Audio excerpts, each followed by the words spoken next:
भिखारी बना करोड़पति। एक गांव में सागर नाम का एक आदमी हुआ करता था। वो एक बार एक मंदिर के पास जाकर बिना मंदिर के अंदर गए मंदिर के बाहर ही खड़े होकर चारों तरफ देखने लगा।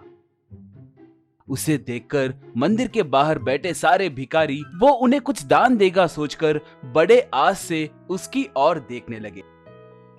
सागर अपने जेब में से एक रुमाल निकालकर बिल्ला नाम के एक भिखारी के बगल में रुमाल डालकर उसके ऊपर बैठ जाता है। बिल्ला उससे क्यों भाई, पहली बार भीख मांग रहे हो क्या? ये करने के लिए ही क्या बड़े ऑफिसर के जैसे बिल्डअप दिए? कपड़े मैल पड़ेंगे सोचकर यूं स्टाइल से रुमाल के ऊपर बैठ गए तो कोई तुम्हें पैसे नहीं देगा। कहकर जमीन के ऊपर से थोड़ा मिट्टी को लेकर उसके मुंह और कपड़ों को गंदा करता है। अब तुम्हें देखे तो किसी को भी तरस आकर तुम्हें पैसे देंगे, कहा। ऐसे थोड़ा समय बीता। मंदिर के बाहर के भिखारी सब चले गए।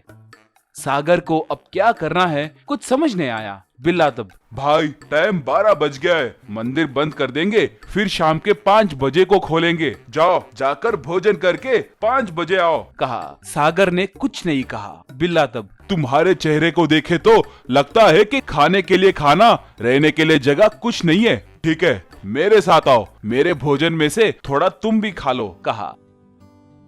बिल्ला सागर को अपने साथी भिखारियों के रहने वाले झोपड़ी के पास ले जाता है। दोनों मिलकर भोजन करते हैं। सागर बिल्ला से, भैया तुमने मेरी बहुत मदद की है, मैं आपका यह एहसान कभी नहीं भूलूंगा, कहा। थोड़े दिन बीते। सागर आए दिन बिल्ला के साथ बैठकर मंदिर के सामने भीख मांगते रहता था। भीख मांगने के बाद आए पैसों में से थोड़े पैसे खाने के लिए रखकर बाकी के पैसे हुंडी में डाल देता था। वो देखकर बिल्ला, देखो भाई, सारे दिन एक जैसे नहीं होते, कभी कभी तुम्हें खाने के लिए भी पैसे नहीं मिलेंगे। तुम आए दिन पैसे भगवान के हुंडी में डाल रहे हो, ये अच्छा काम ही है, मगर कल के लिए थोड़े पैसे बचा कर रखना। वो भगवान की दया हम पर सच में होती तो हमें यूं भीख मांगना नहीं पड़ता था ना, कहा। सागर बिना कोई जवाब दिए मुस्कुराकर चुप बैठ गया। बिल्ला, पता नहीं भाई, तुम और तुम्हारे ये काम मुझे कुछ समझ नहीं आते। मैं जो भी पूछूं तो सिर्फ मुस्कुराकर चुप हो जाते हो, कहा। थोड़े दिनों के बाद एक बार सागर हरदंग के जैसे ही मंदिर के सामने भिखारियों के साथ भीख मांगने लगा। तभी सूट बूट पहनकर एक आदमी मंदिर के पास आया।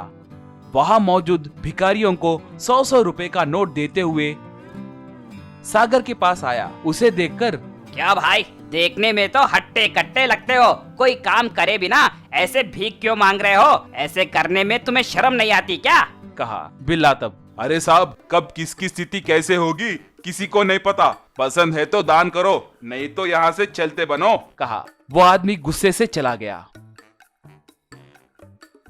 सागर बिल्ला से, भाई आपको मुझ पर इतना लगाव क्यों है, पूछा। बिल्ला तब, पता नहीं भाई, पहली बार तुम्हें देखे जब तुम कोई ठोस कारण के वजह से ही यूं भीख मांग रहे हो कहकर मुझे लगा था मुझसे जो हो सकता है मैं वो कर रहा हूँ। अपने साथी भिखारियों को भी तुम बहुत अच्छे लगते हो, कहा। एक बार अचानक से सागर गायब हो गया। मंदिर के पास सब भिखारी सागर के बारे में घबराने लगे। इतने में एक वैन आकर रुकी। एक आदमी, यहाँ बिल्ला कौन है, कहकर पूछा। बिल्ला तब, मैं ही हूँ सर, कहा। वो, तुम सबको उनके पास लाने के लिए सागर साहब ने मुझे भेजा है, कहा। सागर का नाम सुनते ही सारे भिखारी वैन चढ़ गए। वो वैन जाकर सीधे एक बड़े से बंगला के सामने आकर रुकी। वो भिखारी लोग उस बड़े से बंगला को देखकर बहुत आश्चर्य में पड़ गए। सब उसके अंदर गए। एक आदमी बिल्ला से, सर अंदर हैं, आपको अंदर आने के लिए कह रहे हैं, कहा। बिल्ला तब एक बेडरूम में गया। भाई अंदर आइए, कहकर सागर की आवाज सुनाई दी। बिल्ला बाथरूम के अंदर गया। उतना बड़ा बाथरूम को देखकर बिल्ला आश्चर्य में पड़ गया। बिल्ला, अरे भाई, इस बाथरूम में 20 लोग सो सकते हैं, उतना बड़ा है ये, कहकर सागर की ओर देखा। सागर बाथटब में नोट की गड्डियों में था। बिल्ला का मुंह खुला का खुला रह गया। सागर हाल में मौजूद भिखारियों के पास आया। बिल्ला उसके पीछे पीछे गया।